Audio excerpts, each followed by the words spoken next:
আমার এনগেজমেন্টের কিছুদিন পরে আমরা আবার চলে গেছিলাম ক্যারাটলিনে, কারণ আমার বোনের বার্থডের জন্য রিং পারচেস করতে। রিংটা আমরা আমার ওই এনগেজমেন্টের যখন রিং কিনতে গেছিলাম তখনই নিয়ে গেছিলাম, তো আমরা কিছু টাকা অ্যাডভান্স দিয়ে এসেছিলাম আর অর্ডার দিয়েছিলাম, যেহেতু ওটা স্টোরে ছিল না। আমারও ডায়মন্ডের একটা ইয়াররিং নেওয়ার ছিল, যে কারণে আমিও গেছিলাম ক্যারাটলিনে। ক্যারাটলিনে এই কালেকশনগুলো খুব সুন্দর, লাইট ওয়েটের মধ্যে এবং ভীষণ হালকা। আমি এই কুর্তিটা মিন্ত্রা থেকে নিয়েছি, তোমাদের যদি লাগে তোমরা কমেন্টে লিঙ্ক লিখতে পারো। এখানে আমি আমার এনগেজমেন্টের রিংটা দেখে একটু ফ্লেক্স মারছিলাম আর কি। তারপরে আমি ট্রায়াল করলাম 2-3টে ইয়াররিং, যেগুলোর ওয়েট একদম হালকা ছিল, যে কারণে আমার খুব একটা পছন্দ হচ্ছিল না, তাই আমি নিইনি।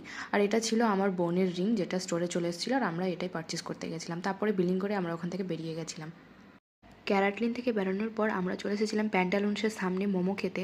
বহরমপুরে যারা থাকো তারা জানো যে এই কাকুটা মোমো খুব ভালো করে এবং তোমরা এখানে ট্রাইও করতে পারো। তো এখানে আমার মোমো চলে এসেছিলো। মোমো খাওয়ার পরে একটু ঝাল ঝাল লাগছিলো, যে কারণে আমরা একটু মিষ্টি খেতে চেয়েছিলাম। তো পাশে একটা কুলফির দোকান ছিল, যে কারণে আমরা 3জন মিলে ওখান থেকে কুলফি খেয়েছিলাম। কুলফিটা খুবই টেস্টি ছিল। কুলফি খাওয়ার পরে আমরা চলে এসেছিলাম একটা ঘড়ির দোকানে, আমার এঙ্গেজমেন্টের থেকে পাওয়া যে ঘড়িটা, সে ঘড়িটা কাটতে। এটা আমার জিজুর ফ্যামিলি দিয়েছিল আমার এঙ্গেজমেন্টের দিন। ওয়াচটা আমার ভীষণ পছন্দ হয়েছিল, থ্যাংক ইউ জিজু। তারপর বোনের কিছু বুকস নেওয়ার পরে আবার রাত 8:30 নাগাদ আমরা আমাদের বাড়িতে পৌঁছে গেছিলাম।